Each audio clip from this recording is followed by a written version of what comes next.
5ই August আমি কি ইচ্ছে করে পালিয়ে গিয়েছিলাম, নাকি আমাকে তাড়িয়ে দেওয়া হয়েছিল?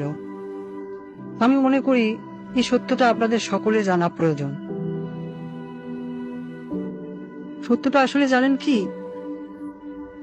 5ই আগস্ট যদি আমি দেশ ত্যাগ না করতাম, ছাত্র জনতা যদি সত্যি গণভবনে প্রবেশ করতে পারত, আর সেখানে যদি আমি অবস্থান করতাম, আজ আপনাদের সামনে যে আমি, সেটাও হয়তো সম্ভব হতো না।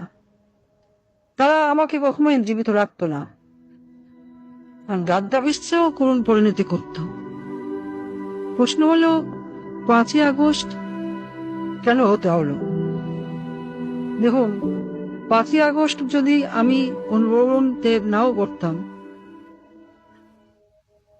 একটা না একটা সময় ওই বাড়ি থেকে আমাকে চলে যেতেই হতো।